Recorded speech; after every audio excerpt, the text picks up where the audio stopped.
Supreme Rice. Since the 1930s, supporting Louisiana farmers and communities throughout Louisiana. To find out more, go to supremerice.com. Live at lunch. You are looking live. Live at lunch. Live at lunch with Ott and Hanny on 104.5 ESPN, Baton Rouge. What the hell's going on out here? Now, here's Jimmy Ott and Charles Hannegriff. For some reason or another, you sound a little taller on radio. Is it live? Is it live? Is it live? From Walk-On's Bistro and Bar right here on the LSU campus, just off the LSU campus. Welcome to the Thursday edition of Live at Lunch, 104.5 ESPN Baton Rouge. Charles Hannegriff, Jimmy Ott, Max Gotro with us today, and Jordan Kitchens back in the studio. We got Colucci, we got Matt Humans from Vegas, we got Patrick Everson from Vegas Insider, and about 8 other gigs, one of the hardest working guys in Vegas. We got a big weekend of college football coming up, including LSU and South Carolina, which goes at 6:45. And before, during, and after, come on by Walk-On's. Happening place on game day, Jimmy. Good morning. Always eventful. You got a big free grass lot for parking right next door, so a lot of people get there early enough. And when you hunker down over here, man, you got all the games on our gazillion TVs. This is the time where the patio and the parking lot is more enjoyable with the weather that we're having right now. And so it's it's the ultimate meeting place for years and years over here at Walk-On's, just off of campus. Less than a mile walk to Tiger Stadium. He's a little John over there for LSU in South Carolina. This line holding most of the week, about 9.5. Really hasn't moved a whole bunch that I've seen. And the total at about 44.5. So experts expect a low-scoring game that LSU ends up winning by 2 scores. Jimmy, we talked about keys for LSU yesterday. Now let's talk just for a second here about the outside perception of this game, where the line is, where LSU kind of ranks in the hierarchy right now, and what the narrative is on South Carolina with the big-time quarterback but holes elsewhere. So, you talk about like a national perception of LSU? Yes, after the off week.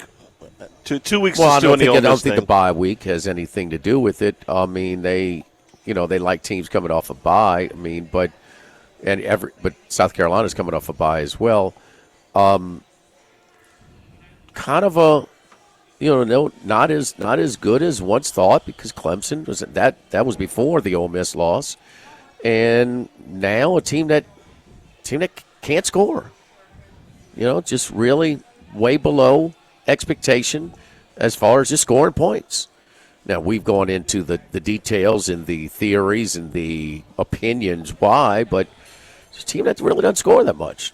So, what you throw out at Southeastern, what are they averaging? Under 20 points a game? 16. I'd have lost a lot of bets on that.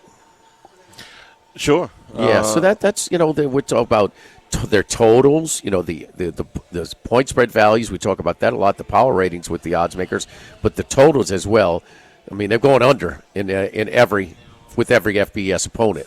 So, and a lot of them not even close. We thought that line would adjust a little bit. We respected. I didn't respect Clemson's defense as much as most, but I respected them more than what I saw also. So, as far as South Carolina, Charlie, 19. I think I said 16. 19 and change on the points per game. Yeah, it's low. South Carolina, kind of a mid type of team, kind of South Carolina-esque. I mean, just nothing great. Nothing. I mean, somebody that can beat you if you're not at your best or close to your best. I think I will say this about the SEC's getting a lot of respect as far as how many good teams they have. Paul Stone, we were on today. Ole Miss is ranked in the top 5. Yeah. He's got them 5th in the SEC. I mean, that's how many teams in the top 5 or 5th in your conference. So, and I mean, he had them 11 overall. And I'm sure he's got them behind Alabama and Georgia, who are behind him in the national rankings, but are, just have one loss. Mm-hmm. I'm sure he's got both of them Probably and A&M and Oklahoma are the other two. I didn't okay. ask him. But fifth, okay. I don't know where. I mean, Oklahoma's completely different. I mean, who would you take on neutral field? Texas or Ole Miss? I take Ole Miss. Okay. Right now, the way that their offense is moving and the way that Manning is, just kind of there right now, I would take Ole Miss on a neutral field against Texas. To me, the wild card when you start ranking SEC teams, I would like to. I would say Texas offense. It's not just Manning. Yeah. Okay. Yeah. No, the offensive line has been a problem. I'm trying to get people in line when we discuss the Manning, Charlie. I think there's a lot of undue negativity surrounding Arch. I mean, he's a quarterback, a young quarterback without an offensive line and running game, and well, that's what you get. I would expect a thank you from the Mannings if I was you. Absolutely, it'll be in the mail. The team I don't know what to do with when it comes to the SEC rankings right now. The most is Missouri, who I think might be good, could be good, but we'll find out. They are excited as hell in Como. I mean, it's a big stage. Yeah. It's a big stage. It's a big game, and Alabama's not what they were, but they're still pretty good. And I mean, would you project Alabama to get into playoff right now? If the playoff was right now, they begin. Okay, yes, if you did that, okay, yeah. It's a little tricky projecting. So, but I mean, this is a big one for Mizzou. I mean, they've won a lot of games, and we just kind of, and it's not just us. They just kind of, their level of respect doesn't match their conference winning record. The conference record over the past couple of years. But it's going to take something to get the real respect. I mean, beating Alabama will get them real respect. Oh, it would take a big step in that. Then people would say, man, they've won this many games the last couple of years. Then you'll start, see some. We've talked about it a lot, but where would you put Missouri? Top 15, 11 to 15? Right this second, yeah, right on the outside of the top 10. And that's where I have Ole Miss, kind of 11 to 15, So, I mean, I think Ole Miss is better. Maybe I'm biased because I saw them beat LSU. And I've seen Missouri play twice. They won both of the times I watched them play, but they didn't blow the doors off of Kansas. They won the game. It was a high-scoring game. And then I watched them beat Kentucky, which was, okay, that's fine. I'm sorry, I was watching beat South Carolina, not Kentucky. I thought Missouri was dominant after they fell behind by 14. You look at that box score; they beat the tar out of Kansas after they fell behind. No, they fell behind. One was a defensive score for Kansas, but I mean they had like 250 more yards. It was a one-score game when they broke the big long run off at the end to make it 2 scores. Yes, it was. Yeah. Yes, it was a fourth down. Yeah, shoot that they were down. And they had to convert a fourth down, and then they converted another fourth down. But it was a fourth and short. They were down.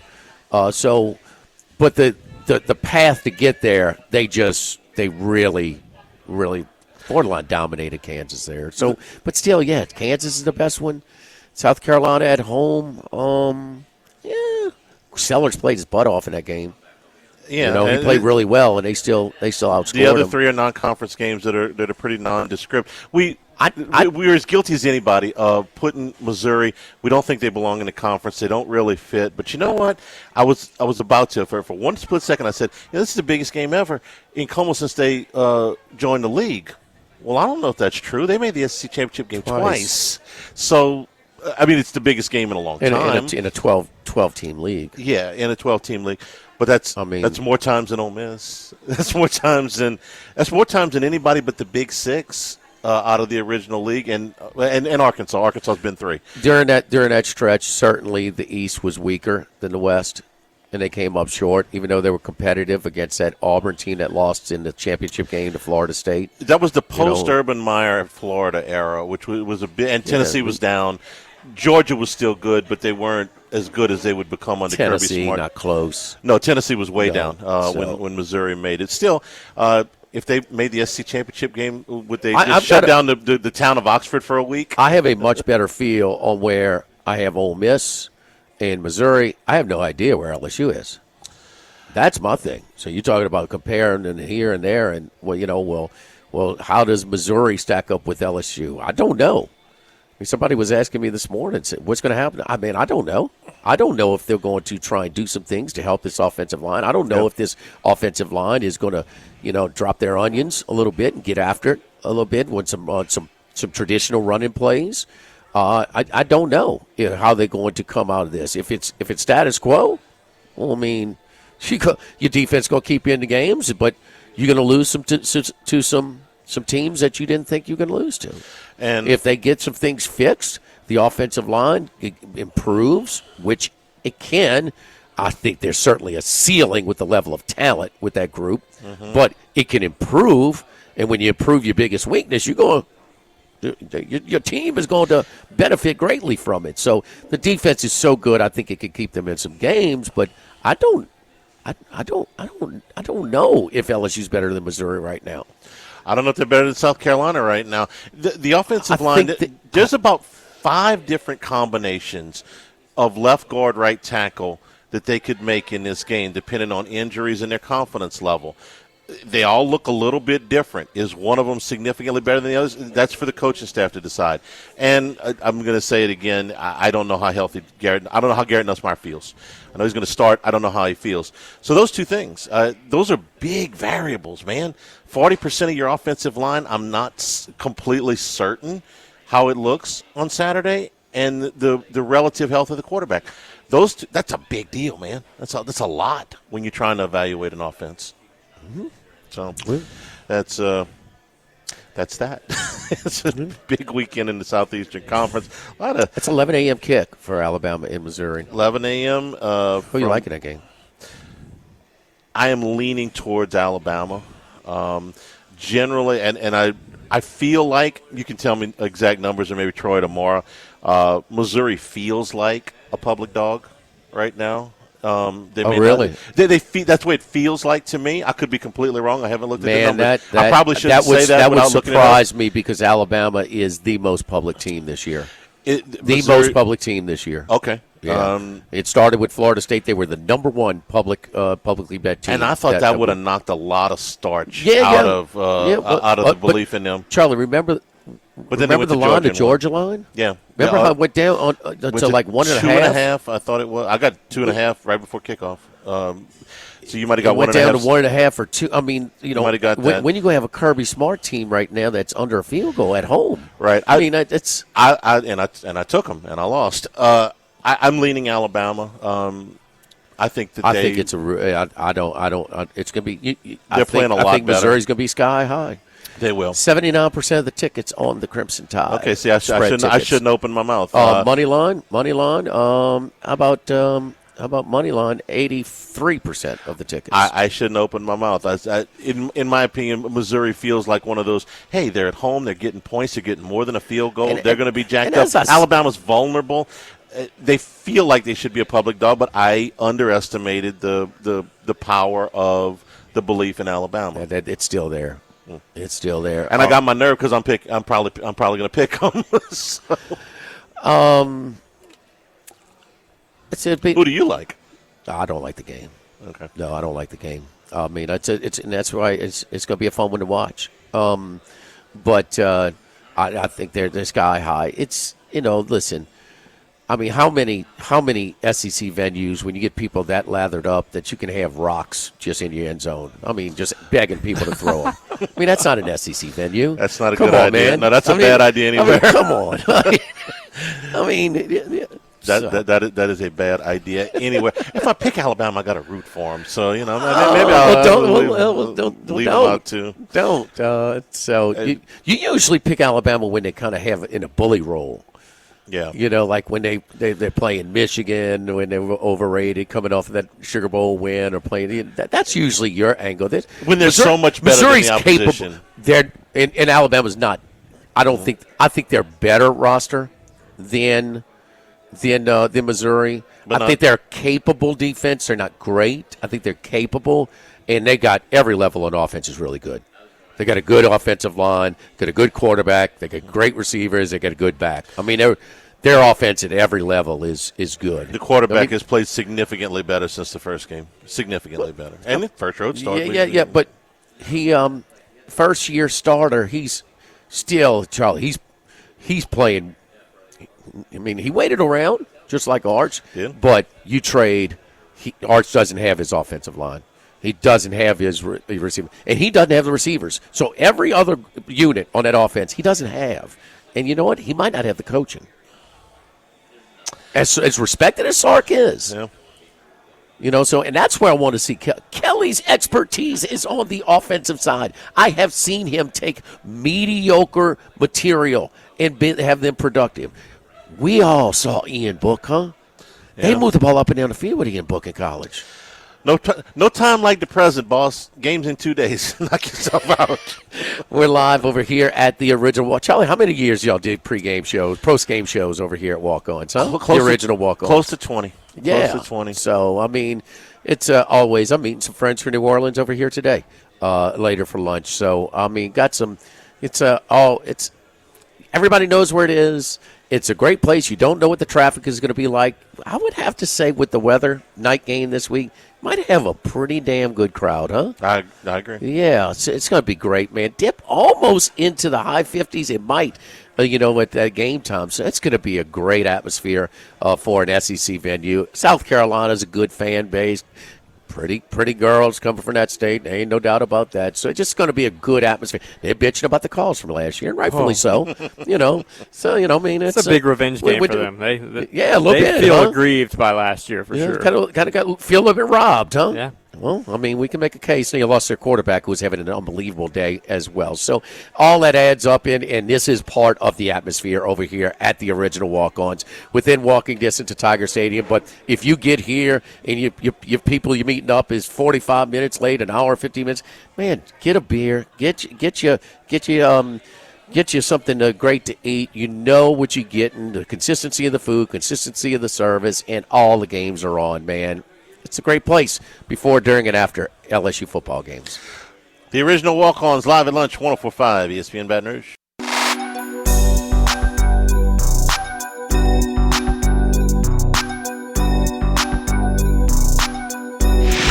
Live at lunch with Ott and Hanny from the original Walk-Ons on Burbank on 104.5 ESPN Baton Rouge. And we return here at the original Walk-Ons. Remember, you can always get the show on demand, 1045ESPN.com, LouisianaSports.net. Our on-demand coverage is brought to you by Supreme Rice and SupremeRice.com, supporting Louisiana farmers since the 1930s. Go to SupremeRice.com. The oldest rivalry in the South is this weekend. 6:30 kick right up against LSU in South Carolina is Georgia at Auburn. We hadn't talked too much about this game yet, Jimmy, so we got a second now to do that. Auburn's a 3.5-point home underdog, and they're coming off of a hellacious road trip where they went to Oklahoma and to Texas A&M. They were in both games by the scoreboard. Texas A&M dominated the yardstick. Oklahoma didn't. What they did was they dominated they dominated either Auburn's offensive line or Jackson Arnold, depending on who you want to lay the most blame on for a school record in sacks. Now they come home, maybe a desperate spot against Georgia, or maybe Hugh Freeze is losing control of that thing. I have a hard time with this one because for Georgia, if they lose this game, they put themselves in the Penn State category. They put themselves in the Texas category, which is basically, man, you lose one more, and there's plenty left on Georgia's schedule.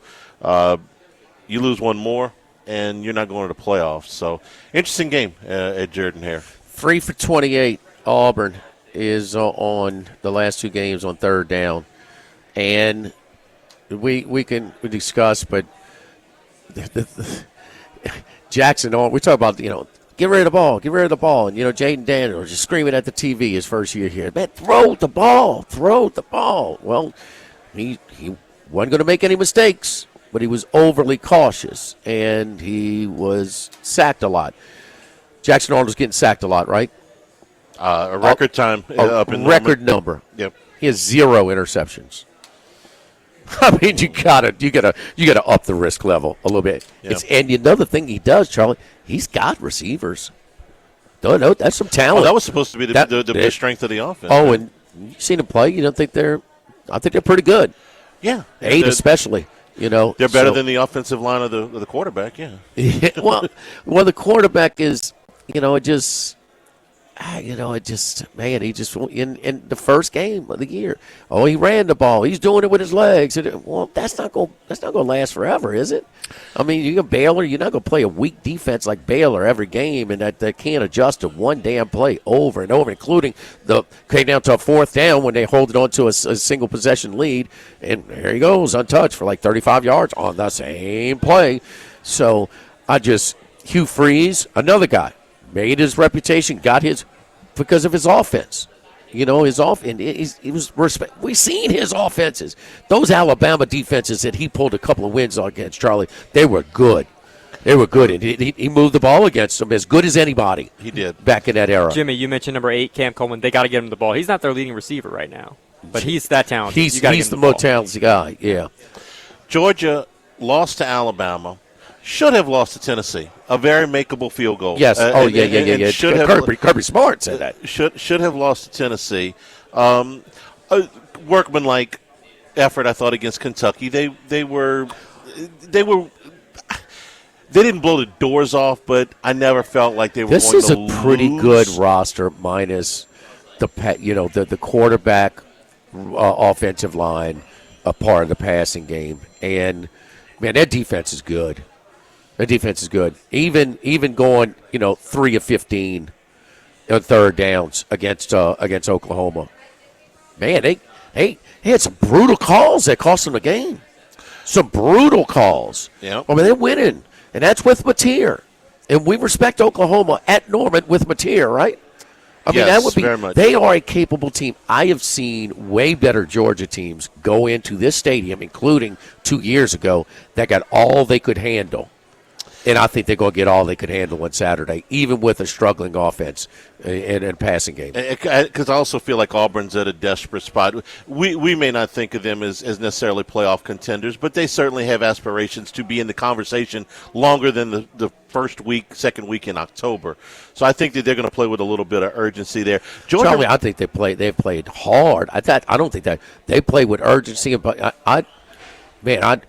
I love the way they play. It's a typical Auburn defense. Their roster was not where it should be the last couple of years. This is his best roster, and they get after it on defense. And they're getting it home. Jordan Hare's a real home field advantage, place. And you've got 2 road games. You're coming off of that. Maybe it will settle the quarterback down. Maybe they can, Could help. Could help. Georgia's minus 180 to make the playoff right now. Would you take them? No, I'm not laying that. I think that should be more of a flip of the coin. They're at Auburn. Ole Miss goes there. You think Florida and Jacksonville. Texas goes there. They could lose this week. They could lose to Georgia Tech. I'm not saying absolutely. they will, but there's like 5 losable games left on the schedule. They only got to lose 2. So, but Auburn comes off of a bye to try and fix some things. Yeah. So what's that? I don't hear anybody picking Auburn this week for what it's worth, but you Charlie, might tomorrow. Okay, I'll say this, Charlie. Don't rule out a 3-loss Georgia team just yet. No, well, okay. Well, there were several 3-loss SEC teams that could have got in last year. Very close. This year with the mayhem, I don't rule it out. We got to see if Texas Tech doesn't win the Big 12. They still need to get in at like 11-2. Sure. So you have to see. It's so damn early. Once people start projecting, So we got a lot of football to play. Don't forget our friends at Relief Windows and ReliefWindows.com. You're in the market. Well, if your homeowners association requires wood windows like mine does, don't make the mistake I did, and that is I didn't call Relief Windows with the original construction of my home. Well, guess what? 10, 12 years, this window had to be replaced. This window had to be replaced. Get the wood windows that are treated to last here in these extreme weather conditions in South Louisiana. The heat, the rain, the mold, the snow. So we are the wood windows from our last wood. The gelled windows come with a 20-year general warranty and a lifetime limited warranty against rot and termites, providing years of beauty and very little maintenance. Relief Windows and ReliefWindows.com, 288-8138. Live at the original Walk-Ons, live at lunch, 104.5 ESPN Baton Rouge. Annie from the original Walk-Ons on Burbank on 104.5 ESPN Baton Rouge. It's time It's now Colucci time.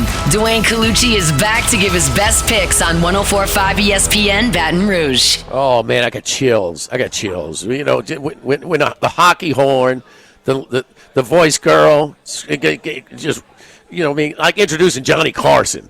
I mean, Colucci. You hear the horn, you think there's smoke, right? There's smoke coming out. I got 28 teams on the ice tonight. We got a full menu to pick from. I mean, Eric B. and Raheem, baby. Come on, Colucci. I had the Avalanche on opening night. Come on. I ain't no joke. Just like Eric B. and Rakim. Let's keep the NFL streak though going. That's the real thing, guys. This is only the second night of the NHL. How about you? How about you? I apologize. Congratulations, you were part of our football Sunday. Okay, on that pick, we went a collective 21-5 last week, and your Washington Commanders spotted the Chargers 10, and it was ugly. After that, boy, Jaden Daniels and the crew. How about he? He was proud of the sweets that he brought for all his home folks, huh? You know, growing up in San Bernardino. You know, family. Unbelievable. Jaden Daniels, the LSU kid, unbelievable, and it feels good when you have that camaraderie and that relationship when you pick it. And we're giving the games out at Baton Rouge. Just fabulous. I mean, 21-5, guys. That's unbelievable. Nobody hits at a level like that. And just proud to be a part of this on ESPN 104.5. All right, let's do it. Give us your best pick and break it down for me. Who we got this week? Well, this is a tough week, I'll be honest with you guys. You know, tonight's game is definitely a toss. It seems very lopsided, but the way that Jalen Hurts has been playing, you have to take into consideration that the Giants might actually have a chance here, believe it or not. So a very difficult game to handicap. I'm telling you right now, I'm going with the Chargers. We're going the reversal of fortune this week. I mean, the line is a little low. It's only 4 at the Rampart South Point.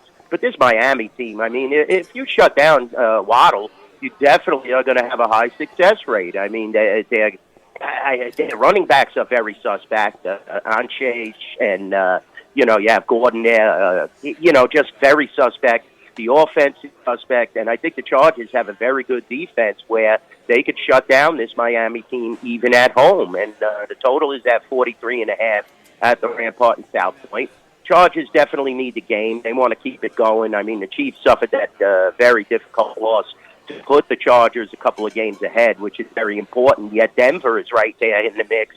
That was a huge, huge victory to beat Philadelphia when nobody thought that could happen. But we did say that Denver had a fighter's chance there, and Denver is playing better football. So, it seems like they're very well coached, Denver. We know, you guys know especially what Peyton does. And, this is a tough division. So I think the Chargers really, really need this game. Like I said, later 4 quick. I mean, earlier in the week, you might have been able to get 3.5. Some offshore places have 3.5, but I'm seeing 4.5 also, and it's starting to creep up. So get down quick on the Chargers. I figure by game time it's going to be 5. How do you guys feel about it? And I agree with everything you said about the Chargers defense. This offense now has lost both starting tackles, Rashawn Slater in the preseason, and Joe Wild is going to be out at least another couple of weeks. And now they've lost their top 2 tailbacks. Najee Harris is out for the year. Amarian Hampton went on injured reserve. He's going to miss at least a month. Their starting tailback on Sunday is probably going to be Hassan Haskins, who his 64 career carries. And we know Harbaugh, physical line of scrimmage, wants to hammer the football. Does it give you any pause that they're down that much, I would say, physical firepower on offense and putting a lot in Justin Herbert's lap? Yeah, it definitely is, Charlie. That's a great point. They're going to put a lot in Herbert's lap. But he could definitely, that's how they won games. Let's keep that into consideration. That's how they won games early in the season, by using the deep ball. And yes, Haskins, he will be the starter. They have Vidal also. He'll be the backup. So these guys are starting to move into the rotation as Najee, Harris went down. That was the first casualty, and then last week. So, yeah, Harbaugh does like to play that physical grind game, but, when you're in Miami, you could open it up a little against his defense. I think that Herbert is definitely capable, just as long as he doesn't have the Madison Beard jinx. Ever since she's been in the picture, he's been a little suspect as of late. So keep your eye on that as well. These guys, they get in the limelight and they start having these relationships with these women, and sometimes it seems to affect their play, believe it or not, guys. So, yeah, that's a great point, Charlie. You're a little thin at the tailback, the tackle position. Herbert's going to have to move around, but, get Allen involved, get McConkey involved, and definitely you could get the ball down the field. 17-0 lead at Carolina, and it was like they couldn't get a yard after that. Couldn't do anything. We had Carolina on Sunday, and we just get like, man, they got another stop. They got another stop. They got another stop because early looked like Miami was going to just go right through them, and so and even McDaniel. He spoke publicly. He said, "Oh yeah, me and Mr. Ross had a conversation, and what's the details of? Well, he was frustrated, just like I was, kind of deal. But the owner now stepping in, so we'll have to see. And that Miami defense is porous. So if you're looking for a recipe to get a banged up Charger offense right, it might be the defense. That you said." Getting involved with a woman might affect the player a certain kind of way. Does that apply to coaches too? Maybe college coaches, aging college coaches. Bill. Chapel Bill, North Carolina to hire this guy up. You see all this in the press. You see all this going on. This was happening prior, guys. And North Carolina just took a shot. I mean, I guess they were banking on the name.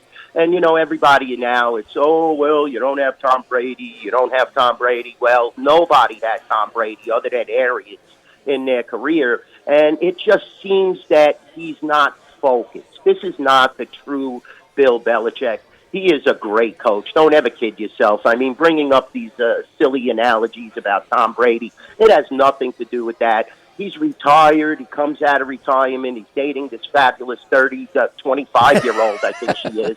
What do you want the man to do? I mean, I have to look at North Carolina and the AD there and what they were thinking. I mean, it's been, a lineage of coaches for North Carolina in the last 10 years. So, keep your eye on that. I mean, Carolina, the last time they won an ACC title, it was a guy by the name of Lawrence Taylor was on the team. So that's a few years ago. I was going to say 70s, in the 70s, yeah. And that's very important. But, they've already played themselves out there. So I would just let them, coach out the season. Go from there, see what, lay your chips on the table and see what's going to materialize. I'm not so sure how many great coaches will be available that have the name of Belichick that they may entertain. But, this definitely was not a good decision. We'll see how it plays out. Charlie, you know how these things move so slow. But the violations, I mean, the administrators are singing, are chirping. The assistant coaches are turning them. The players are turning. Everybody's just like, here's the goods. Here's the goods. Give us cause. Let's get out of this. I mean, it is. I wouldn't be surprised. And this time next week, a change had been made. They're on a bye this week. It's their second bye in 3 weeks. So I actually thought something might happen on Sunday. They are availing themselves. Everybody is placing blame now on the head of the board of trustees who went over the athletic director's head, went over everybody's head and hired this guy. It's easy to say now, but the AD is, well, I really wanted Matt Campbell from Iowa State. Okay. Now, I'll listen to any criticism of Belichick here. I'll listen to any criticism of the off-the-field fiasco. Where you lose me, though, is when you say, well, Brady won all the championships and Belichick had nothing to do with it. It's a two-headed monster. They both were very. They won 2 Super Bowls where they scored 1 offensive touchdown. Right. Okay, so, don't tell me he didn't do anything. Brady was great. And the other thing, Scallucci, what I think is I saw them where they were kind of a team like, They didn't have the firepower as the Rams did, and they shortened the game, and they ran the ball, and they played defense and special teams. And then I saw when they couldn't stop the Baltimore Ravens, and they threw the ball every single down in the second half. They didn't run it one time and went to the shotgun. Right. So I've seen him, out finesse the Steelers and bully the Rams and the Raiders and some teams like that. So. Oh, man, no, they're both were and it great. wasn't just Brady. I mean, what about Adam Vinatieri? Did that guy ever miss? I mean, in the clutch, he was. If one he of the misses best 2 field goals, there's 2 less. There's 2 less trophies. Over there. Yeah. Hey, before we get to your hockey picks, any significant action, college or pro, that we're seeing coming up this weekend? Well, it's pretty early for the Sharps came out. You know, they pounded some of the early NFL games, but it's been pretty early. We haven't seen as massive of movement as we had in the past. Believe it or not, we're actually seeing steal of money off of that trip to Europe. 4.5 down 5.5. The Browns, no more Flacco, and they play pretty good in Europe, Cleveland. But now traveling back, you're definitely going to see a lot of steal of money, and we have moved that game from 4.5 to 5.5. They've been very, very attractive in the market. Also, the Colts, unbelievable. They opened up at 5.5 and now up to the key number of 7 against Arizona. Wow. So maybe a few flaws in Arizona's game. 2-3 now. You know, definitely the mistakes, the coaching problems. But we did open that game at 5.5, and it's up to 7. And we've seen other properties that opened it at 3.5 and 4 that are now in that 7 range. So, you know, a very, very key game for the Colts, in my opinion, to keep it going. 5-1. They want to keep pace with teams like the Jaguars, who were so impressive against the Chiefs with that comeback. And yeah, definitely that's one of the two of the key focal games in the market. Dallas, you know, they naturally got bet down a little bit. They opened at 3.5 on the road, and now they're down to 3. Carolina has shown signs that they can compete now at the NFL level. So, you know, definitely keep your eye on that. That's going to be very important moving forward. Chiefs also bet up, which was surprising to me. The way Detroit has been playing and their spread record has been pretty impressive thus far, considering how the NFL has gone. You have so many teams near the 500 mark at the spread. You know, Chiefs opened up at 1. They're now up to 2. So, yeah, those are a few of the focal games this weekend. So that's where we're taking the action, boys. All right, NHL. Who we got on the ice tonight? Give us the picks. NHL, very tough card, I tell you. You know, a lot of teams playing don't give me that. Come on, you got 14 games. Come on. We like the Vegas Golden Knights tonight. I mean, they have a sour taste after they crapped that game out last night. 5-3 with 6 minutes to go and a power play, and they lost to the Kings in the Fortress. Now, 2-1 on the road against San Jose. I've seen them in the 550 range against San Jose at times in the past couple of years. So, Golden Knights at -2-1 are a bargain. Lay that puck line, guys, at the Rampart South Point. The Golden Knights, they're going to get it done. Montreal, my Habs, you know, they played horrible last night. They played good in the second period. They seemed to take control. But, you know, the Maple Leafs just imposed their will. You know, I wasn't too impressed with Samuel Montembeault in between the pipes. Tonight you get Jacob Dobish, and they don't want to start the way they did last year, guys. And you're getting a plus 110 at most properties. So plus 114 look at the now. Canadians. Yeah, beautiful. I mean, the Red Wings, I think they're a little overvalued in this spot. Most of these teams, you know, it used to be where second game of the back-to-back, you bet against the team playing the back-to-back. That's switched up in the last couple of years. You check the stats in the NHL. This is definitely a decent spot for Montreal to flex in this game. So I'm looking at those two games. Also, I think the Dallas Stars, Jake Ottinger, is going to have a chip on his shoulder tonight. I think he's really going to play well against the Winnipeg Jets. This should be a very low-scoring game. I don't think Winnipeg is going to be as good as they were last year. I think Hellebuck is going to come down to earth a little. This is a tough matchup, though, guys. Anytime you see that 5.5 total, you know you got two marquee goaltenders.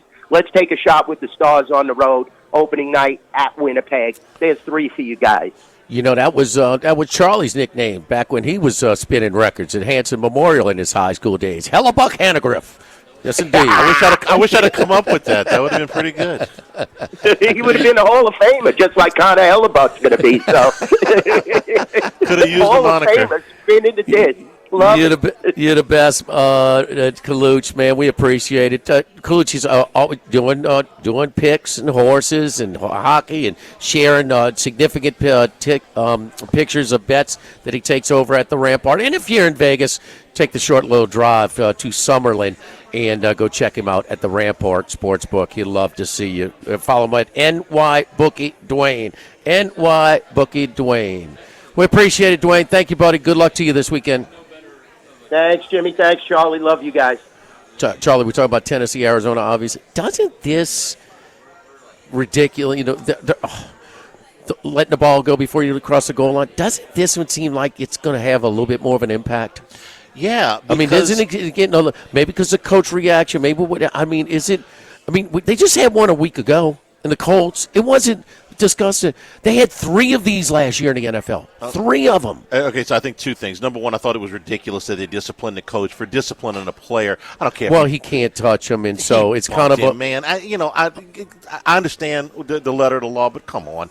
I mean, this is football. No, he needs to embarrass him. That's that's coaching. No, you don't want this treatment again. Yeah. Yes. And the second thing is, it wasn't just the fumble before the goal line. It was the fumble before the goal line and the interception that got kicked around, and the fact that they let the Titans drive the field twice. Charlie, a lot of things had to happen. A lot of things had to happen besides the fumble. What's that, Max? It's just reminding me. I'm going through my pain all over. Well, again. Really asked. Come on, I'm answering the question. It's just sad. It's and sad. the dude Move is on. flying, and he starts pulling up at the 20, If just that happens, they could still win the game. Like 3 or 4 other things had to happen for them to lose that game. All right. Don't forget our friends at Legacy Title, Chad Reynolds and Legacy Title for all of your real estate closings, 296-0060. Full-service title company servicing all of South Louisiana. Fast, friendly, professional service is what you get when you call 296-0060. A great long-standing staff at Legacy Title. Ashley Donald, Mariana Haynes, Adrian Gallardo, Michael Platt, Natalie and Bradford Smith. Buying, building, refinancing. Nobody chooses but you. Choose Chad Reynolds and Legacy Title. Live at the original Walk-Ons, live at lunch, 104.5 ESPN Baton Rouge. Live at lunch with Ott and Hanny from the original Walk-Ons on Burbank on 104.5 ESPN Baton Rouge. You think Kalucha's got a little bit more pep in the step now that the puck is dropped on the regular season? Oh, sure, man. That's his passion, man. He's feeling pretty good about it. Yeah, I'll take the Las Vegas Golden Knights and give you the Arizona Cardinals on those 2 games back to back, man. Yeah, Those for sure. Tough. We got Thursday night football tonight.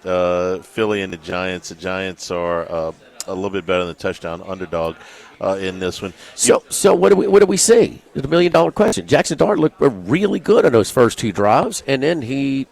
I'm sorry. I mean, ball security, you can't hold the ball out. That's why Jamarcus Russell used to drive Saban crazy. I love when he got animated. He's holding it like this. He starts shaking his hand, the whole saying like a loaf of bread. But I think Dart, they still show that they can move the ball when they're kind of tight. How many times you going to see Scatterboo? I mean, so I think the Giants, I think they can play with the Eagles. Yeah, I'm torn on this game because I don't want to lay more than a touchdown on the road, especially in a division game. But and I usually don't put too much stock into this stuff when they have the team meetings and all that stuff. I could care less usually. But I do think it's going to shake up Philadelphia's offense a little bit. A.J. Brown's making just enough noise to say, hey, I'm still here. Please throw me the ball. And Devontae Smith right behind him.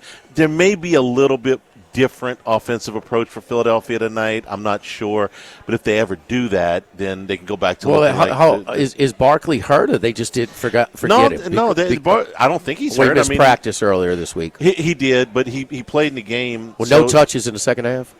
Maybe he was hurt in the second half. He had the long catch and run. Right, that was in the first half. So I don't know. Maybe he hurt himself there, but yeah. They get A.J. Brown and Devontae Smith involved, they start to looking like the Eagles' offense again. We'll see. Later talk, Charlie. Patrick Everson from Vegas Insider when we return live at the original Walk-Ons, live at lunch, 104.5 ESPN Baton Rouge.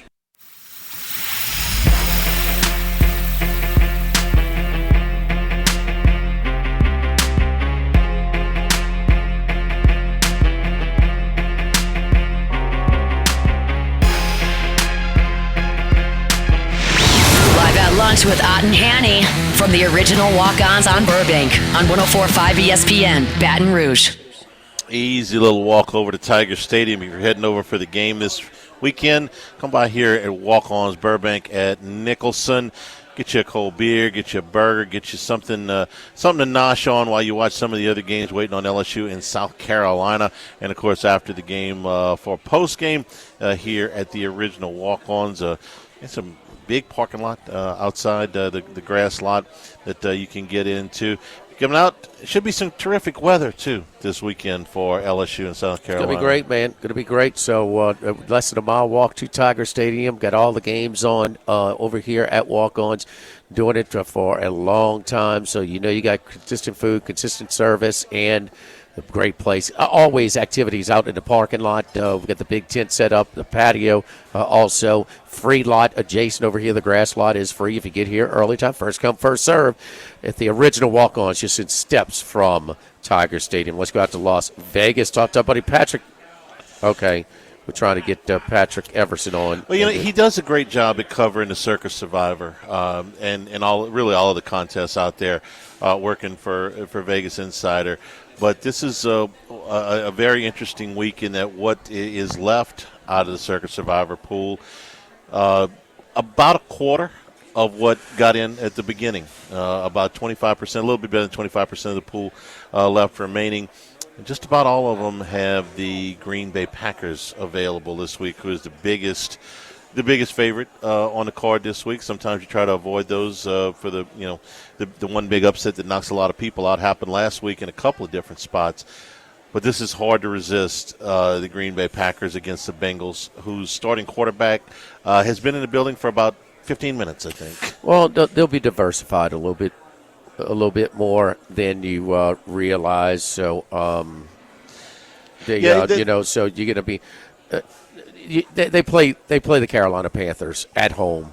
Short. It's going to be a similar number, to what they have this week. So, which is by a full touchdown bigger than anything else in the league. That number is now over 14, and the next highest is a 7.5 point spread. You could take the Rams against the Ravens, but the Rams are a road team. Try to avoid road teams if you can. Take the Steelers. The Steelers are at home against the Browns. I think the Browns are pesky, but you're probably in a pretty good spot there with Dylan Gabriel. It's a true road start. His first start was over in London. Didn't look bad. I thought you could take the Colts against the Cardinals. That's about 7.5 points. Absolutely. We got Patrick now. Patrick, sorry about the delay in getting you on. How you doing, buddy? I'm good. No worries about the delay at all. All good. I'm happy that you guys asked me to join in. I'll take 1 minute. I'll take 10 minutes. Whatever. Hey, Patrick. So Charlie, Max, and I, have a threesome with the Survivor, and just like we were very representative of the 2/3 that were knocked out last week. So me and Max, I had the Rams on Thursday night. Max had the Cardinals of all people, and on Sunday, and then Charlie is still standing. But with a Survivor, it cost them a game. It was a winless team. The whole thing, boy. I think that this. I'm going to go with the over the next time we see this in the NFL. This botch, and it happened a week before with the Colts. It happened 3 times last year in the NFL. It happened last week in college football again. I think this one's getting a little bit more publicity. And tell us about the Survivor reaction with the different books, including Circa Survivor. Yeah, well, honestly, Circa is that's the big Survivor contest that everybody knows about. It's, $18.178 million pot. Just amazing how this all went down. I mean, like you said, the Rams 8-point favorites, 8.5-point favorites. The Cardinals were in the area of a touchdown favorite and should have been up 28-6. And I heard you guys talking about that in the last segment a little bit. You and Charlie should have been up 28-6. Even at 21-6, you still needed a myriad of things to go wrong, and every single one did. Yeah. And then the Bills. So I was going back and forth with Jeff Benson on this throughout the weekend. Saturday night, just after they announced everybody's pick, because they wait. They don't want to give anybody a competitive advantage over the people who may have chosen the Thursday night game. So they didn't announce how many people took the Rams until Saturday night when they announced how many people took everybody's pick. And what Jeff Benson said in the wake of the Thursday game and then what happened Sunday with the Cardinals, this was even before the Bills lost, Jimmy. He said Thursday madness carried over to Sunday. Heartbreak City for Circus Survivors and anyone with Cardinals money line. And no doubt, Cardinals money line, that if you had that in your money line parlay, holy cow, how do you lose that game? But look, what he noted was specific on that Rams game, that injuries pushed that line out close to double digits at one point, and the Circus Survivors just piled on. They couldn't get enough of it. Usually that's not the case with the Thursday night games, but what Jeff Benson said is they couldn't sneak one through on this Thursday night, and 3,500 or so people tried to sneak it through and could not do it. But like you said, this happens every year. In the last couple of seasons, it's happened earlier in the season. Not that Week 5 is late by any means, but this was a big one, and everybody's implied value. That one entry you guys have left, the implied value of that entry went up quite a bit based on what happened last weekend. What is the implied value now? 4,000 or 5,000? That's a good question. It's got to be up a few thousand. I don't remember exactly what it was. It's a little over 4,000. It's a little over 4,000. Okay. Exactly. Okay. Okay. Hey, Patrick, any reports of people just losing it, watching it in the sports books that had maybe some survival in Arizona?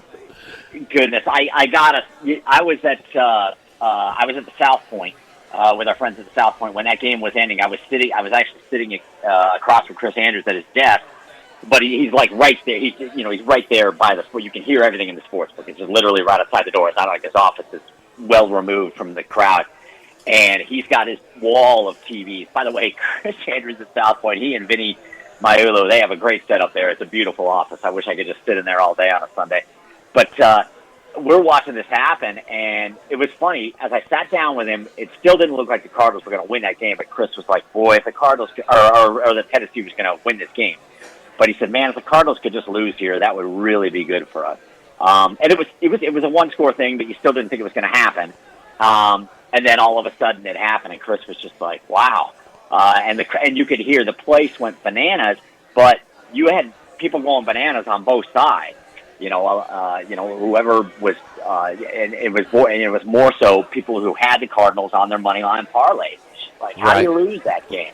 It seems like a lead pipe cinch, and then your money line parlay probably lives to Sunday night because you surely put the Bills on that, right, at home against the Patriots. So just a killer for your Joe and Jane public bettors who want their 3, 4, 5 team money line parlays and figure, we gotta, you put the Cardinals on there because they're a big favorite. You put the Bills on there because they're a big favorite and because they're the Bills, and so on. And it's just absolute implosion. It's and that's the majority. The one thing we know that correlates is survivor pool carnage breaks up a lot of money line parlays. I mean, it's just that simple. I mean, it's what do you say the percentage of money line parlay, the percentage of tickets, bets, or more importantly, what's the percentage of handle that is on money line parlays now? I don't think I couldn't give you a specific number, but just anecdotally speaking, talking to odds guys behind the counter, people like John Murray at the Superbook, especially every week. And Chris Andrews, for that matter. He even said in the wake of Sunday night after the Bills lost, I reached back out to Chris, and he's just like, we've been screaming for a year that we need more than one big underdog to jump up and win in the same week. And this week we finally got 3. And again, that was in the 49ers, the Titans, and the Patriots. And that's the thing. It's not even that I don't think there's more tickets on moneyline parlays or even more money necessarily. It's just that because it is a parlay, the liability does add up. And if the public gets there with the big public favorites, or even just the big favorite, I wouldn't call the Cardinals a public team, but when you're a 7-8 point favorite and people are looking at, hey, let's throw one more into our money line parlay, these guys are a cinch, right? Playing to win this Tennessee Titans, we'll put them on there. That adds up so much. And what John Murray's told me many times, again, from the Superbook here in Vegas, he's like, if we don't beat the money line parlays, we're not winning to the weekend. So it doesn't even matter if it's less tickets and less money. Bet the fact that it's a parlay makes the liability greater, and if you don't beat those money line favorites, then you're not going to have a winning weekend. Well, Randy McKay was in town, and so we're eating at an oyster bar, and the kid shucking the oysters, saying, six teams is my magic number. How many legs I put in my money line parlay, and Randy, being so subdued, goes, every leg you add to it, it decreases your odds, right? And so how about this article in the Washington Post? It's titled, Americans Can't Stop Betting Parlays, Sportsbooks Are Cashing In. So it's a phenomenon. I thought it was just a Natchez thing. What we're doing is it's a small, private, independently run. But before it was legal in Louisiana, it was in Mississippi. And I thought it was just a local thing. It is, I don't know if it's been 10 years, 15 years, 5 years, whatever it is, but it is, I think since it was a PASPO, whatever, since it's become more mainstream, That's what people want Right. to do. They want to take their $10, $20 and try and win 500 or something. Not.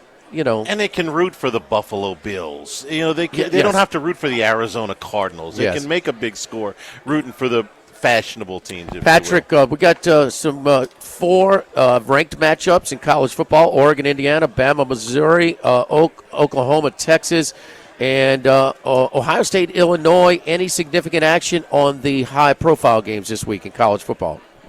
Yeah, definitely. I think Indiana, Oregon has been pretty interesting. I went back and forth with Tom Gable, who I think you guys talked with from time to time up before Gata in Atlantic City.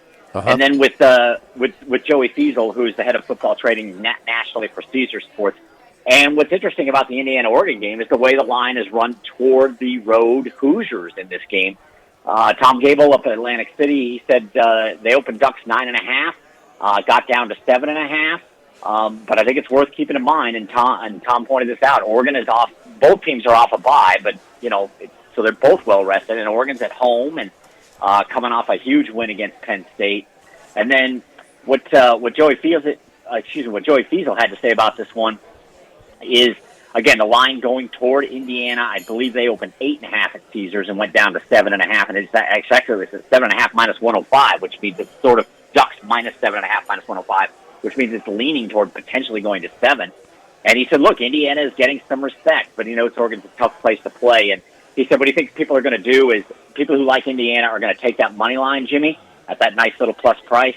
And the people who like Oregon are going to take the spread to get the, to knock down that juice. They're not going to want to pay the juice on the Oregon money line. But it's a pretty interesting matchup for sure.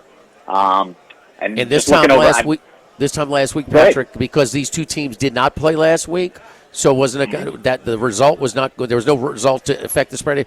You could have got 10.5 this time last week. Exactly. The look ahead was 10.5. Exactly. And in fact, Circa still did on Sunday morning here in Vegas. Circa actually still did open at 10, and they went to 9 in pretty short order. But they kind of still stuck with that. You could have got a 10 if you jumped in early on Circa, or to your point, Jimmy, if you got in last week, you could be getting 10 points with Indiana here. Everybody betting Alabama like we're seeing around here? Yes.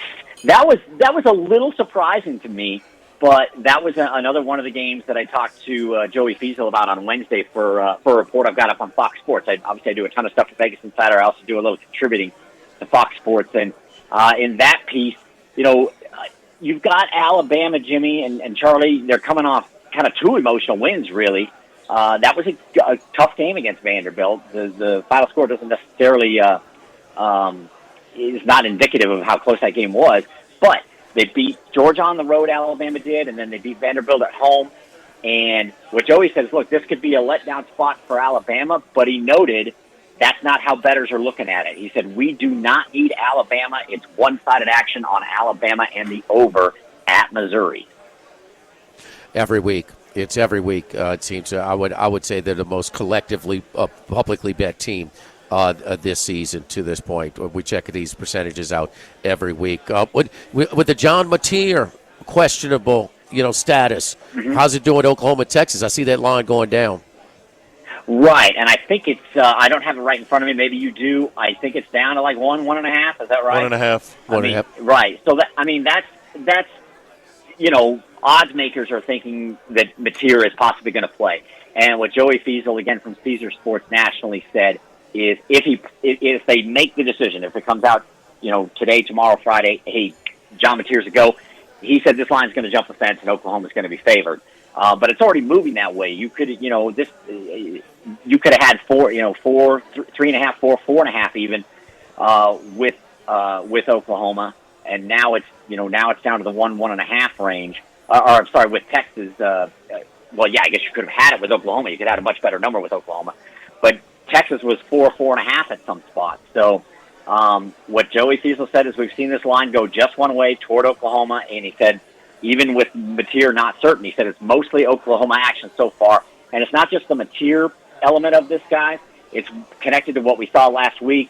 And Joey, you kind of alluded to it. There was no last week for Penn State, or rather for Oregon and Indiana, but there was last week for Texas.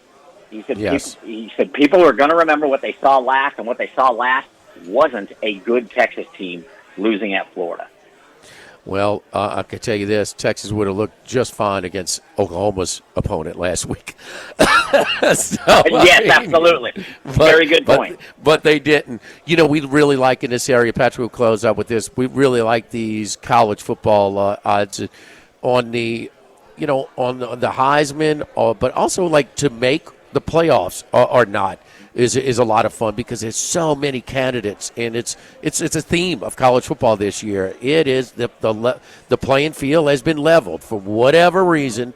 We debate that for hours, but any significant action to win the national championship or to make the playoff or not make the playoffs, obviously the Penn State, back-to-back losses has crushed them. They were like minus 380 before the season to make the playoff. But any significant action in those markets? I think what's interesting is something that ESPN Bet sent me over this week, and that is, I always try to localize it with my fine friends down there in Baton Rouge, and that is overall to win the national championship at ESPN Bet. LSU is number two in ticket count behind Ohio State, tied with Ohio State in terms of money, and that's overall from the time they opened this market back in January to now.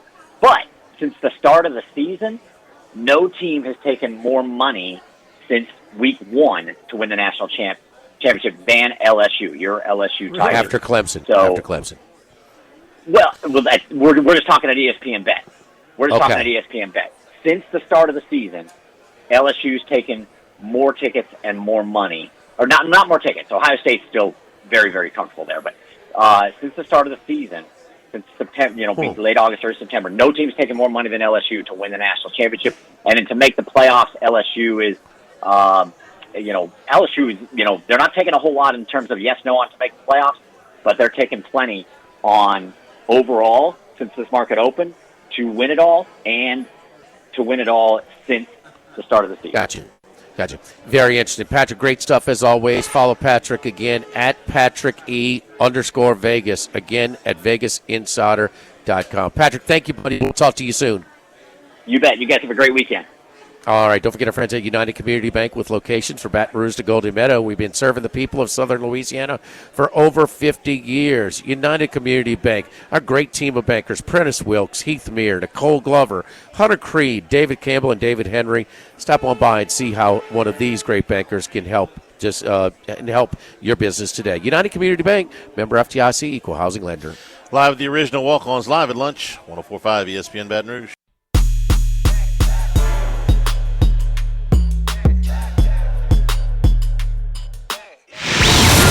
Lunch with Ott and Hanny from the original Walk-Ons on Burbank on 104.5 ESPN, Baton Rouge. We're also brought to you by the Thibodeau Store and the Pierre Part Store, and now expanding the brand to the LaRose Store and the Lockport Store. You can do a lot of this shopping online at thethibodeaustore.com. You can switch back and forth between different stores. When I say they got everything, man, they got everything. They got purple and gold light bulbs, Jimmy. They got but if you want to decorate your tailgate, they got purple and gold light bulbs. They got all kinds 60% off this week. Oh, really? Yeah. Okay. So if you're decorating for your tailgate, but of course your outdoor kitchens and your tailgating spots can be enhanced if you go to the Thibodeau Store, the Pierre Part Store. Let their staff help you out. It can be enhanced. It can be built. I mean, they got start everything. Start from scratch. Yeah, you can start from scratch, or you can get any accessory and every gadget that you have, man. It makes it and a lot of those pots and cookingware and burners and things like that come in purple and gold too. So I mean, it's all there for you. So, and then if you have one already built, a lot of these outdoor burners and things like that are sort of just kind of rigged and sort of just kind of made from scratch, made privately done. We got all the valves and pipes and everything if something breaks down to kind of repair your existing burners and outdoor cooking gear as well. Thibodeau, Pierre Part, and now LaRose and Lockport and the thethibodeaustore.com. One of the games this week, USC and Michigan, two of the, conference game.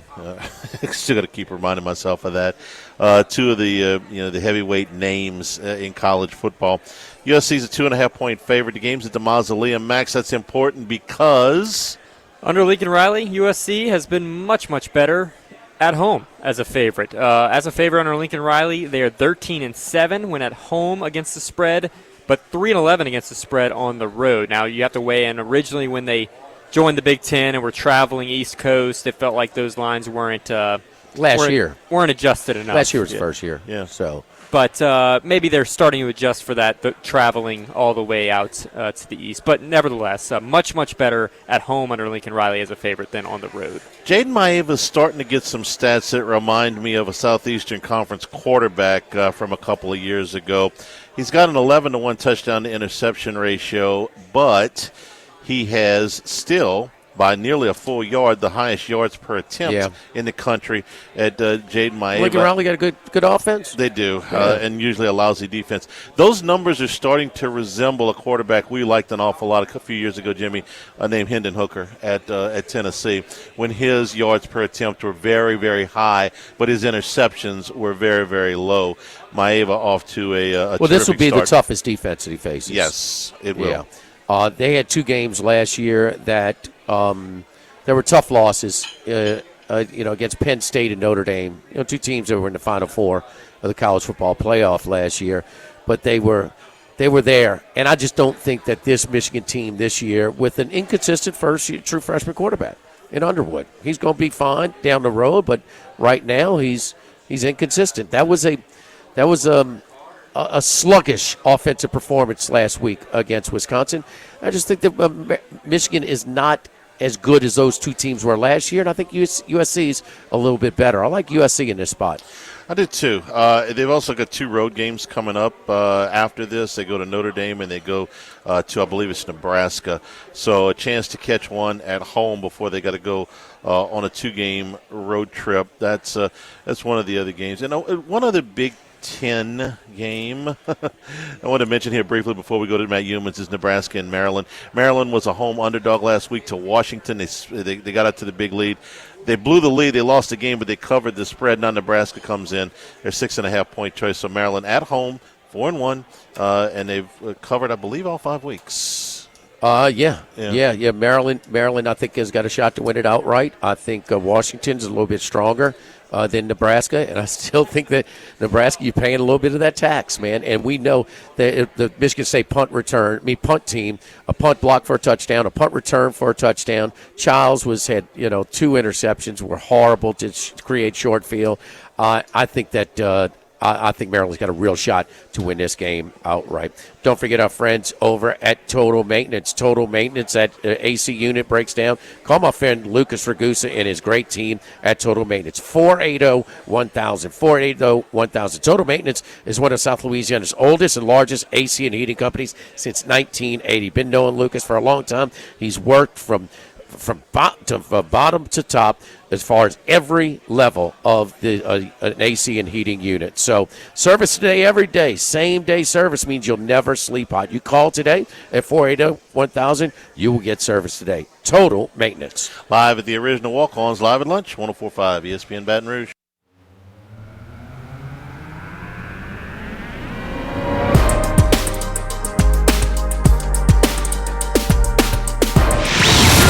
Lunch with Ott and Hanny from the original Walk-Ons on Burbank on 104.5 ESPN Baton Rouge. Let's got to Las Vegas, talk to Matt Humans. Matty, nice job last week on a Football Sunday. Collective 21-5 with you, Wes Reynolds, Bruce Marshall, Andy Isco, Max, and Charlie, collectively undefeated. My 3-2 was small contributor, so I contributed to leveling those out. Every little bit counts, Jim. But I hope you cleaned them out in the pros last week, huh, Matt? 3-2 is not bad though. That's 60%, so you got nothing to apologize for there. Last Sunday was a very good day. Last Saturday was not for me, so I got to tell both sides of the story. The only guy who came through for me last Saturday was Sunbelt Billy and the Florida Gators, which that was my favorite play Saturday, but everything else basically was a loser.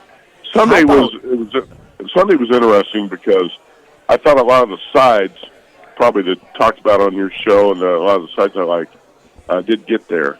But as you guys know, the Circus Survivor was absolute carnage with some of the most popular favorites going down. Were you in a sports book on Sunday, or did you go to Los Angeles last week? No, I was in the Westgate Sportsbook, so I was there while we watched the Arizona Cardinals meltdown, and and that was crazy. What was the crowd reaction? Everybody's just going berserk. Couldn't believe what was happening. Because most people knew what was at stake because that was the most popular game in the Survivor contest, and that just wiped out a lot of people. And I even said last week that I was going to use a Survivor entry on the Cardinals, just one. I had I had 7 left. I said I'll use one on the Cardinals, and that's it because you can't feel too confident, too comfortable using the Arizona Cardinals. You know that team can melt down at any moment. And even with that said, the way it happened was inconceivable. It's just crazy the way it happened. By the way, teams that are up 22 points in the fourth quarter in the NFL over the last 25 years were 1,276-1 until the Cardinals blew that game. I mean, Matt, I think that the publicity, we talked about this earlier, I think this one might extend the period of next time we see this, and because it cost them a loss, because you had the sort of the physical where the coach had to go, which people, just keep your hands off him, embarrass the hell out of him. I mean, you got to make him feel like crap. I mean, you should. You're letting down your whole team, whatever. Right. But I got a feeling this one's going to have a little bit more impact than the other ones because 3 of them happened last year. One the week before with the Colts, and one last weekend in college football happened. All it takes, though, is one idiot to make the mistake again. It's I'm sure these coaches are telling these guys not to drop the ball before you go into the end zone and not showboat. But look, you're not dealing with a lot of rocket scientists here on some of these situations, and some idiot's going to step up and do it again. I'd like to believe what you said's true, but there's always one idiot to step up to replace the latest one. So I don't know. It's just why in the hell would you even be tempted to showboat before you even got to the end zone? I don't understand it. Massive ridicule or score a touchdown. I don't know. Right. I give my man from Jacksonville the other night credit. He had the 99-yard. When he got to the end, he picked that ball up around his chest inside the 5. Not only should they hold on to the ball, they should be cradling it because when you get inside the 5, the defense is in a desperate spot where all they can do is try and punch it out. As the DB, Thornton, the receiver, weakly tried to punch it from behind, and your boy was cradling it. The tight ends do a better job of that traditionally than all the others because they're not as fast, they're more of a target. But everybody needs to do it. Matt, before we get to the college picks, hey, give us your best 1 or 2 NFL pick that you have this week. I'm going to go with a small, ugly dog here. And we'll take the Seahawks plus 1.5. That's the current number at FanDuel and DraftKings. And the Seahawks have actually played better on the road the last 2 or 3 years. And I know a lot of people are discouraged and probably don't want to back Seattle off that loss to Tampa Bay. And I thought Mike McDonald's defense would play a lot better than it did. But again, if you look at the Seattle offense in that game against Tampa Bay, Sam Darnold, 28 for 34, 340 yards, 4 touchdowns. He was not sacked. He did have the one pick that cost him the game with the pass bounced off the helmet. Kenneth Walker, 86 yards rushing, 8.6 per carry. Jackson Smith-Njigba, 8 catches, 132 yards. He's stepping up as a big-time wide receiver. And Cooper Kupp was pretty productive, too, with 6 catches and 59 yards. I think the Seattle offense is really looking a lot better. And Mike McDonald's an outstanding defensive coach. I think he'll whip this defense into shape. It's got the potential to actually look pretty good at times. I don't think a lot of people realize this about the Seahawks right now. 5th in scoring offense in the NFL at 29.2 points a game. And I know the Jaguars look good on Monday night, but a lot of times you want to look to fade a team off a big win, and the Jags are off their biggest win in years. So I think this is a pretty good spot for the Seahawks. Biggest home win Monday Night Football game in their franchise history, or exciting, most exciting. They're not on Monday night. Oh, they're rarely are they on Monday night. Any other pick that you like in the NFL? I don't love the NFL card this week. I'm going to tell you that I'm going to play a couple money line parlays. I'm going to money line parlay the Colts with the Raiders. I think the Raiders will bounce back here against the Titans. I'm looking at the Steelers at home. Let me tell you the situation about Pittsburgh. I'm sure you guys are aware of it, probably talked about it. This might be the best scheduling spot for any team this season. Steelers are off a bye, and the Browns are coming back from London. And then the situational spot, you got a rookie quarterback making his first true road start for the Browns, and Dylan Gabriel. And also, how about this, Mike Tomlin, 14-4 off a bye. And the Steelers, 21 straight regular season home wins against the Browns. There's a lot of things there to point that play on Pittsburgh. So I might get there. I'm thinking about using a survivor entry on the Steelers. I might lay the 5, but that's what I'm looking at right now. And also, I think the Bears might actually be in play as road dogs at Washington. You guys remember last year the Hail Mary game? Yeah. And that was the start of a 10-game losing streak for the Bears. Caleb Williams, I'm not a big fan. But I'll tell you what, if you break down the numbers, he's actually been a pretty efficient quarterback over the last, I want to say, a year and a half. And some of the numbers would shock people if you actually saw. I think it's somewhere around 20 touchdowns and 3 interceptions over his last, I would say, about 20 games or something like that, which I think would stun a lot of people. Matt, I think we're on the same page as starting with your college picks, and I think you're going to the Coliseum, right? But you and I both on USC. Lincoln Riley, we just talked about much higher ATS records, not even close compared to the road. But also, I thought last year they were really close against two teams I think were better than this year's Michigan team, and I think USC is better. Del Mar Racetrack, I think, before last season, I said this Michigan win total bet under is the best bet on the board. And I think this Michigan's respect in the betting market's been a little bit inflated from because of what happened in Jim Harbaugh's last season. But you're right about Lincoln Riley, too. He's much better bet at home than he is going to be on the road when the Trojans have some of these tough travel spots in the Big Ten. And also, USC's taking a lot of really close losses, some kind of fluke losses on the road. They probably deserve to win more games than they have in the last year and a half or so. But Bryce Underwood, the freshman quarterback for the Wolverines, made 2 road starts. 9 for 24 for 142 yards, had 1 big play at Oklahoma, and 12 for 22 for 105 yards at Nebraska. He has not been good at all on the road. And by the way, Dylan Raiola passed for 308 yards and 3 touchdowns against this Michigan defense. That's right. A couple of weeks ago. All right, this USC offense is legit with Jaden Mayaba at quarterback. He gets 2 big-time wide receivers, some talent at running back, and I think this defensive line is a lot more talented than people think. I know the USC defense has got some work to do. I do like Dan Tomlin as a defensive coordinator. And, I'll be at that game, and hopefully the Trojans bring it home. I'm actually going to bet this on the money line, the cheap money line price here for the record, for the picks contest, weighing 2.5 USC. Who else you got in college football this week? You know what? We're getting ready to do the college football betting podcast with Tim Murray here shortly. And about 3.5 hours long. Well, yeah. Tim's info will last 45 minutes, and then we'll jump into the podcast. But now I played Illinois plus 14.5, Indiana plus 7.5, Florida. I'm coming back with Florida since the Gators were so good to me last week. Florida plus 7.5, and I think Dallas Wilson being back in that offense makes a big difference. Purdue plus 9, coming back with Barry Odom. Disappointing performance a week ago, but Purdue's weakness is pass defense, and Minnesota can't exploit that. And I know that Barry Odom was really upset with last week's performance, so I expect Purdue to play a little bit better. And by the way, Purdue was up 7-0 when a receiver coughed up a really costly fumble to turn the entire game around against Illinois last week.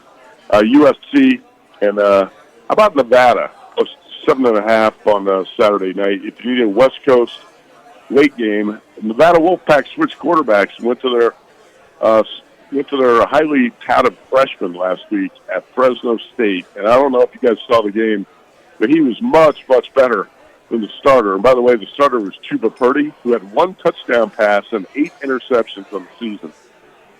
And this is a much different. Carter Jones is freshman quarterback. He was 11 for 15, 121 yards, 2 touchdowns.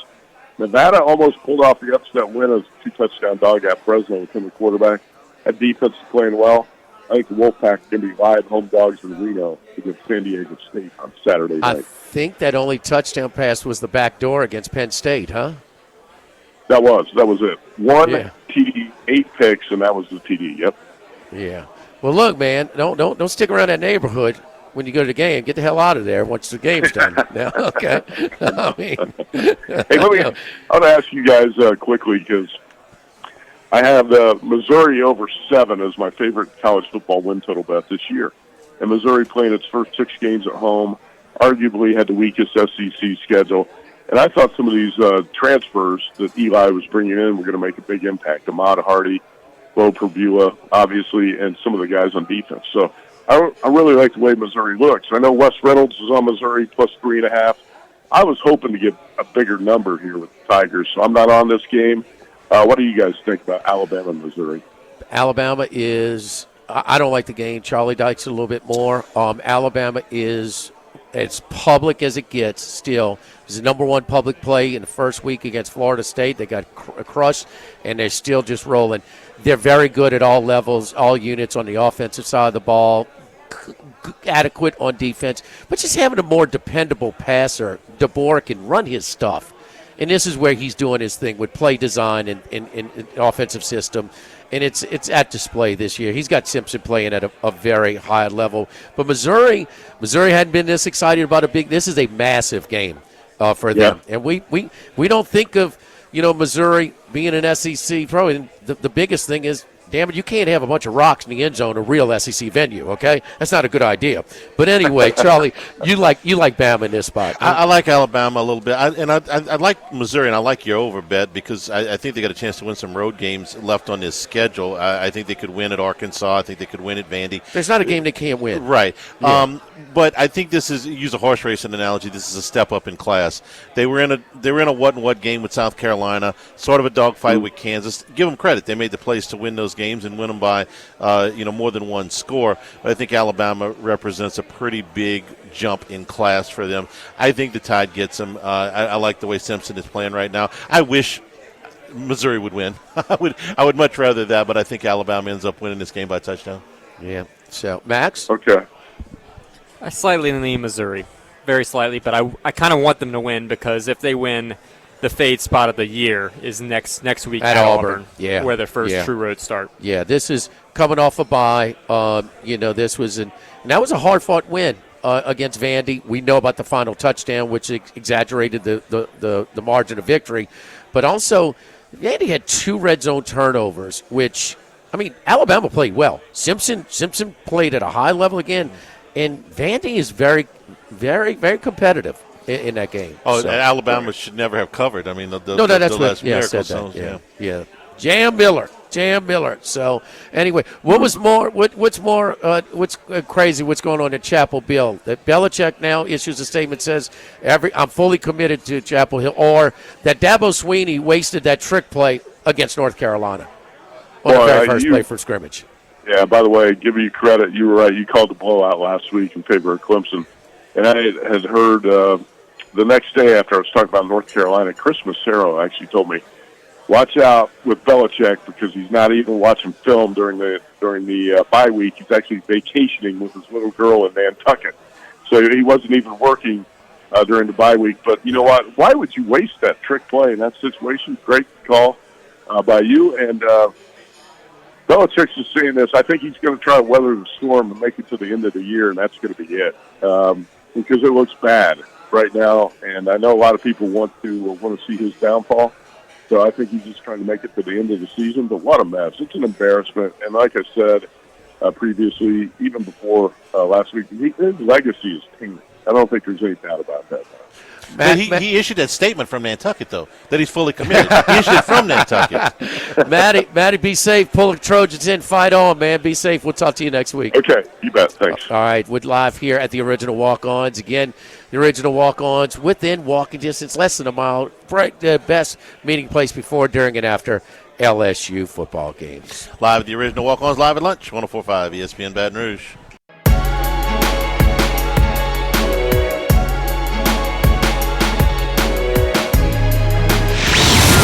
Lunch Lunch with Ott and Hanny from the original Walk-Ons on Burbank on 104.5 ESPN, Baton Rouge. Back here at the original Walk-Ons Live at Lunch. We also got Major League Baseball today. Phillies and the Dodgers. Dodgers trying again to close it out. Phillies got a good couple innings out of Aaron Nola last night, and then, boy, the bats, they teed off on Clayton Kershaw late. It was a 2-run single by Trey Turner.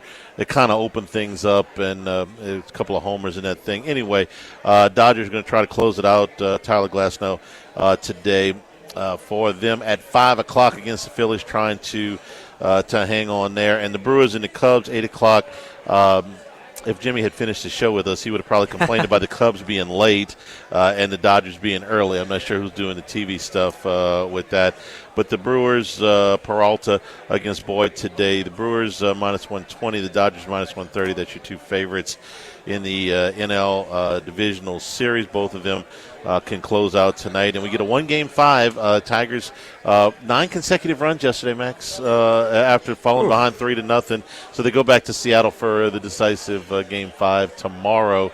And we'll see if Seattle, and the big dumper and group can come through with that. Thursday Night Football, you got a couple that you like tonight. You can do a Louisiana parlay if you want. You got La Tech and Tulane, both as favorites tonight. You could. La Tech 5-0 against the spread on the road at Kennesaw State. I'm not going to play that one. Not going to play the Tulane game, I don't think. But I do like Southern Miss laying 3 at Georgia Southern. This Southern Miss team took all of Marshall with them, and they've been very impressive so far this year. 1 loss to La Tech on the road, but nothing to scoff at there. All right, they're 3.5-point favorite at Georgia Southern. Thanks to our friends here at Walk-Ons for being our host today. Great place to come. A very short walk over to Tiger Stadium before, during, and after LSU in South Carolina. Make it the original here at Walk-Ons. Tomorrow, Log of the Week Friday, presented by Tex Morris at Edward Jones Investments, rolls at 10 a.m. Richard Dixon and myself spend a full hour breaking down LSU in South Carolina, and then it's Football Friday. From all of us here at Walk-Ons, I'm Charles Hanniger saying thank you and good afternoon.